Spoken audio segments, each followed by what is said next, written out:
Hello students, आप सभी को नमस्कार। Welcome in the vocab learning session through the method of root theory and correlation at our ADG English vocab channel. This is my short intro. सभी student इस information को ध्यान से पढ़ लेंगे। जो इंस्ट्रक्शन दिए हुए हैं इनको आप वीडियो देखने से पहले फॉलो करेंगे। बेसिकली जो मैं RSTM से आपको RSTM मेथड से जो मैं vocab करा रहा हूँ, RSTM है क्या कि जो आपको एक पहले से कोई सिंपल वर्ड, आपको बहुत सिंपल वर्ड पहले से आपको तैयार है, उसी से कनेक्ट करके मैं आपको अदर वर्ड्स याद कराता हूँ। ठीक है, तो आज का पहला वर्ड है हमारा एंथम। एंथम मीन्स होता है राष्ट्रगान। कोई भी राष्ट्रगान या कोई भी भजन को आप क्या बोलते हैं? एंथम बोलते हैं। जैसे अपना नेशनल एंथम क्या है? जनगण मन, है ना। तो एंथम से ही आप एक वर्ड याद कर लीजिए, एंथोलॉजी। एंथोलॉजी, इसमें भी देखिए एंथम का ही वही वर्ड आ रहा है, एंथोलॉजी। एंथोलॉजी मीन्स क्या होता है? आपका किसी भी पोएम या किसी अदर राइटिंग्स का जो कलेक्शन होता है उसको आप एंथोलॉजी बोलते हैं। क्योंकि एंथम भी एक पोएम होती है, कोई सॉन्ग होता है। ऐसे पोएम्स का या सॉन्ग्स का कलेक्शन जो होता है उसको आप एंथोलॉजी बोलते हैं। एंटीबायोटिक, आपको पता है जब कोई भी आपको कोई भी फीवर वगैरह या फिर कोई बीमारी हो जाती है तो आप एंटीबायोटिक देते हैं। एंटीबायोटिक्स डॉक्टर क्या करता है? एंटीबायोटिक देता है। एंटी मीन्स होता है अगेंस्ट, बायोटिक मीन्स होता है जिसमें जो लिविंग बैक्टीरिया होते हैं या लिविंग ऑर्गेनिज्म होता है उसको आप क्या बोलते हैं? बायोटिक बोलते हैं। ठीक है, तो बायोटिक ऐसे ऐसे लिविंग ऑर्गेनिज्म को एक्चुअल बायोटिक बोलते हैं। तो जब कभी कोई बीमारी होती है तो जो बैक्टीरिया बैक्टीरिया भी एक्चुअल लिविंग लिविंग ऑर्गेनिज्म ही होते हैं, तो उन बैक्टीरिया के खिलाफ जो मेडिसिन दिया जाता है उसको आप एंटीबायोटिक बोलते हैं। तो यहाँ से आपने समझा कि बायोटिक का मतलब क्या हो गया? कोई भी लिविंग ऑर्गेनिज्म, उसको आप बायोटिक बोलते हैं। सिम्बायोटिक, यहाँ से आप ध्यान रखेंगे ये प्रीफिक्स है। मैं आपका ये हमारी वीडियो नंबर 15 है। ये अगर आप देखेंगे वीडियो नंबर 15 है और यहाँ पे हम आपका चैप्टर 1 कंप्लीट कर रहे हैं।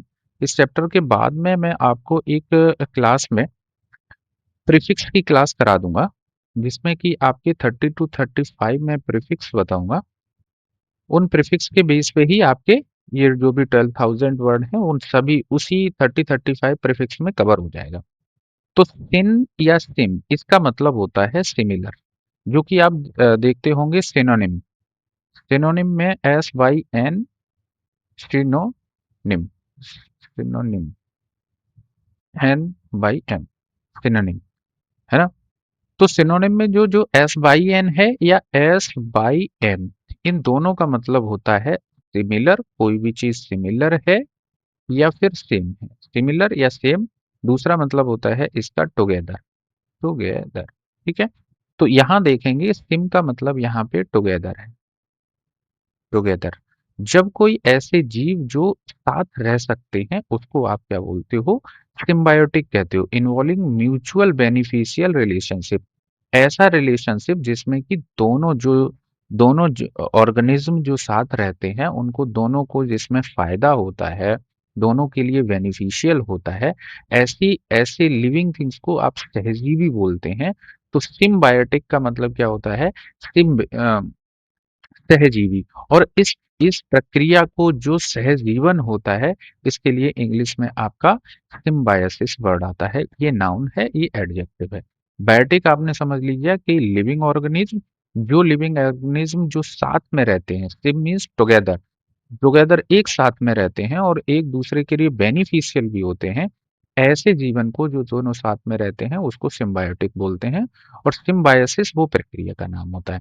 बायोडाटा, जीवन वृत्त होता है किसी के जीवन में, उसमें क्या क्या किया है उसको आप बायोडाटा बोलते हैं। बायोग्राफी, बायोग्राफी मीन्स किसी के जीवन वृत्तांत को लिखना, रिटिन account of A persons life, किसी एक पर्सन के जीवन का एक रिटन डिटेल जो होता है उसको आप बायोग्राफी बोलते हैं।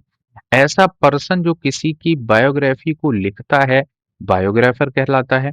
ठीक है, नेक्स्ट वर्ड देखिए, यहाँ से आपको एक वर्ड से बहुत सारे वर्ड आपको देखने को मिलेंगे।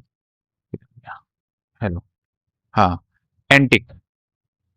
आप कभी कहते हैं कि वो बहुत ही एंटिक पीस है। एंटिक मीन्स ऐसा होता है कि जो बहुत ही वैल्यूएबल और ओल्ड कोई ऐसी चीज होती है कि जो बहुत पुरानी और वैल्यूएबल चीज होती है, उसको आप एंटीक बोलते हैं। ये कैसे बनता है इसको आप देखें। एएम, एएम की फुल फॉर्म होती है एएम पीएम, जो आप टाइम के कॉन्टेक्स्ट में यूज करते हैं। इसका एएम की फुल फॉर्म होती है एंट मेरिडियम। ठीक है। एंट मीन्स होता है, मेरिडियम मीन्स होता है एक्चुअल नून। दोपहर के समय को आप मेरिडियन बोलते हैं, मेरिडियम बोलते हैं। और दोपहर के पहले के समय को आप क्या बोलते हैं? एंट मेरिडियम। एंट मीन्स होता है पहले का। कोई चीज पहले जो हो रही है उसको आप एंट बोलते हैं। इसी तरीके से कोई बहुत पुरानी चीज हो जाती है, बहुत ओल्ड चीज हो जाती है, तो यही एंट से ही आपका वर्ड बनता है एंटिक। एंट मीन्स पहले की। और जो कोई कोई चीज बहुत पहले की होती है मीन्स बहुत पुरानी होती है, और वो ऐसी चीज कोई बहुत पुरानी है और जो वैल्यूएबल भी है, उसको आप क्या बोलते हैं? एंटिक बोलते हैं। एंटिक्विटी, एंटिक्विटी मीन्स होता है आपका बहुत पुराना समय, प्राचीन काल को एंटिक्विटी बोलते हैं। क्योंकि एंट मीन्स मैंने आपको बताया है पहले का, और पहले के समय को, प्राचीन एंशियंट टाइम्स को आप क्या बोलते हैं? एंटिक्विटी बोलते हैं। एंटिक्वेरियन, एंटिक्वेरियन ऐसा पर्सन होता है जो कोई जो एंटिक चीजें होती हैं उनको कलेक्शन करता है। ऐसे पर्सन को आप एंटिक्वेरियन बोलते हैं, जब इसका यूज नाउन के रूप में होता है। एडजेक्टिव में वही सिमिलर आ जाता है कि एंटिक, पुरानी चीजों से रिलेटेड, रिलेटेड टू एंटिक्स, जो पुरानी चीजें होती हैं उनसे रिलेटेड चीजों को आप क्या बोलते हैं? एंटिक्वेरियन भी बोलते हैं, है ना। तो एंटिक्वेरियन मीन्स ऐसा पर्सन होता है जो पुरानी चीजों को कलेक्ट करता है। नेक्स्ट देखिए, एंटिक्वेटेड। यहाँ पे जो एंटीक का मतलब होता है पुरानी, ऐसी चीजें, ऐसी पुरानी चीजें जो वैल्यूएबल होती हैं उसको आप एंटीक बोलते हैं। लेकिन एंटिक्विटी का मतलब, एंटिक्वेटेड ऐसी चीजें होती हैं जो पुरानी होती हैं, लेकिन अब वो उनका वो आउटडेटेड हो चुकी होती हैं। आउटडेटेड मतलब अब वो प्रचलन में नहीं होती हैं, ओल्ड फैशन्ड हो गई हैं। ऐसी चीजों को आप एंटिक्वेटेड बोलते हैं। ठीक है। तो एंटी का मतलब होता है पहले। पहले से हमने ये देखा कि जब कोई चीज बहुत पुरानी है, वैल्यूएबल है, तो आपने उसको एंटीक बोल दिया। लेकिन कोई चीज पुरानी हो गई है, अब उसकी उतनी वैल्यू नहीं रही है, तो आप उसको एंटीक्वेटेड बोलते हैं। जो कि प्राचीन, ओल्ड फैशन्ड हो गई, अभी उसकी उतनी वैल्यू नहीं है, तो आप एंटीक्वेटेड बोलते हैं। जो पुराना समय है, एंशियंट टाइम, बहुत प्राचीन काल को आप एंटीक्विटी बोलते हैं। ऐसा पर्सन जो प्राचीन पुरानी चीजों को कलेक्ट करता है, उनकी स्टडी करता है, उसको आप एंटिक्वेरियन बोलते हैं। नेक्स्ट देखिए, एंटिक, एंटिक्स को आपको थोड़ा अच्छे से समझना है।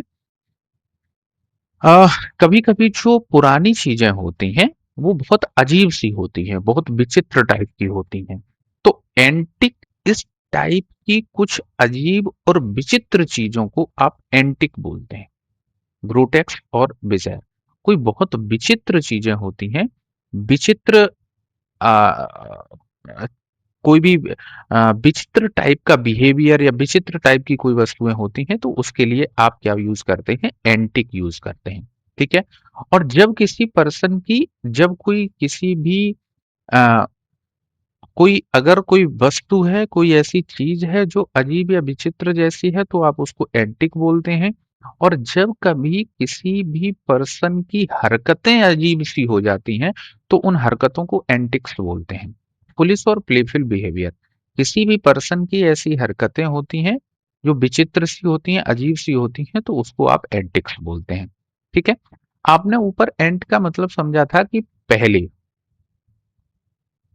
एंट का एक मीनिंग और होता है जिसको आप ध्यान से समझें। जो कार्ड में एक कार्ड गेम होता है जिसको आप पोकर बोलते हैं। ठीक है। उसमें जो पैसे वगैरह दांव पे लगाए जाते हैं उसको भी एंट बोलते हैं, एंटी बोलते हैं। यहीं से एक एडियम भी बनता है आपका, of the ant, of the ant. तो एंट का मीन्स आपने पहले तो एक मीनिंग आपने समझा कि जो पहले होता है। दूसरा एंड का मतलब होता है कि जो आप पोकर कार्ड गेम में जो दांव लगाते हो उसको भी आप एंड बोलते हैं। ठीक है। नेक्स्ट वर्ड है आपका एपियर। एपियर मीन्स होता है प्रकट होना। कोई चीज जो सामने से दिखाई पड़ती है, कोई विजिबल हो जाती है, उसको आप बोलते हैं एपियर, प्रकट होना। और किसी भी पर्सन के बाहरी जो जिस चीज को आप देख पाते हैं, सामने से आप अपनी आंखों से कोई भी किसी भी चीज का जो बाहरी कह सकते हैं उसकी आउटलाइंस होती हैं, उनको जिसको आप देख पाते हैं उसे अपीयरेंस बोलते हैं। रूप, किसी भी चीज का रूप क्या है जो कि आपको दिखाई पड़ता है, उसको आप अपीयरेंस बोलते हैं। डिसअपियर मीन्स होता है गायब हो जाना, अपीयर मीन्स प्रकट होना होता है, डिसअपियर गायब हो जाना होता है, रीअपियर मीन्स होता है पुनः प्रकट होना। फिर से अगर कोई चीज दिखाई पड़ती है तो उसको आप रीअपियर बोलते हैं। अपेरेंट, अपेरेंट भी एपियर से ही बना है। एपियर जब कोई चीज होती है तो जो आपकी बिल्कुल सामने दिखने लगती है, तो ऐसी चीजें जो बिल्कुल क्लियर होती हैं, सामने दिखती हैं, स्पष्ट रूप से दिखती हैं, तो उसको आप अपेरेंट बोलते हैं। क्लियरली विजिबल और अंडरस्टूड, जो चीजें बिल्कुल आपको सामने से क्लियरली दिख जाती हैं, ऐसी चीजों को आप अपेरेंट बोलते हैं। ठीक है। एक वर्ड एपियर से ही आपका एपेरिशन बनता है। कभी कभी आप ऐसा लगता है, आपने कभी कहानियों में सुना होगा कि कोई चीज ऐसा एक फिगर सा दिखाई पड़ता है, कोई हल्का सा अनयूजुअल अपीयरेंस होता है जिसका, तो ऐसे घोस्टली फिगर को आप एपेरिशन बोलते हैं। एपेरिशन मीन्स अपीयर हुआ है, आपने देखा कि अरे यहाँ पे कुछ था। ठीक है ना। तो ऐसी जो अजीब सा जो आपको एक प्रकट रूप में कोई चीज मालूम पड़ती है, तो उसको आप एपेरिशन बोलते हो, जिसको घोस्ट भी कहते हैं। मीन्स घोस्ट को आप एपेरिशन भी वर्ड यूज होता है, क्योंकि वो कभी दिखते हैं कभी नहीं दिखते हैं। ऐसा आप कभी माइथोलॉजी में या कहानियों में आपने सुनते हैं।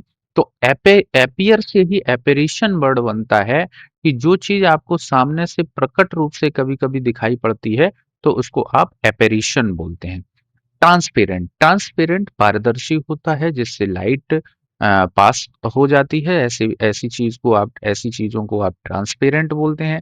ट्रांसपेरेंसी होता है पारदर्शिता, जहां पे कोई भी चीज छुपी हुई नहीं होती है, हर एक चीज बिल्कुल क्लियर होती है, सामने होती है, ऑब्वियस होती है, तो उसको आप ट्रांसपेरेंसी बोलते हैं, पारदर्शिता। अप्लाई, आप फॉर्म वगैरह अप्लाई करते हैं, पहला होता है, उसी से आपका वर्ड एप्लीकेशन बनता है, जो कि आप आवेदन वगैरह कहीं पे करते हैं। ऐसा पर्सन जो फॉर्म को अप्लाई करता है उसको एप्लीकेंट बोलते हैं। अप्लाई मीन्स होता है लागू करना भी। ठीक है। जैसे मैं अपना RSCM मेथड आपको वर्ड सिखाने के लिए अप्लाई कर रहा हूँ। ठीक है। कुछ लोग उसके लिए ट्रिक्स यूज करते हैं, मतलब ट्रिक्स अप्लाई करते हैं, कुछ लोग निमोनिक्स से अप्लाई करते हैं। मैं ये कहता हूं कि भाई ट्रिक्स भी न पढ़ो, निमोनिक्स से भी मत याद करो। आप एक वर्ड जो आपको पहले से ही तैयार है, उसी से रिलेटेड, जैसे मैंने आपको एपियर से अपेरेंट बताया और अपेरेंट एपियर से ही रिलेटेड आपका एपेरिशन बताया, तो मैं ये जो बता रहा हूं कि आप कोई वर्ड पहले से जो तैयार है उसको ही, उसी से रिलेटेड वर्ड आप याद कर लो। तो जो मैं ये RSTM मेथड बताता हूँ, इसी इसको क्या है, अप्लाई कर रहा हूं। तो अप्लाई करने का मतलब होता है लागू करना। एप्लीकेबल, ऐसी चीज जो है, जो ऐसी चीज जो कहीं भी लागू होती है, उसको आप एप्लीकेबल बोलते हैं, लागू होने योग्य। एप्लियंस मीन्स होता है उपकरण।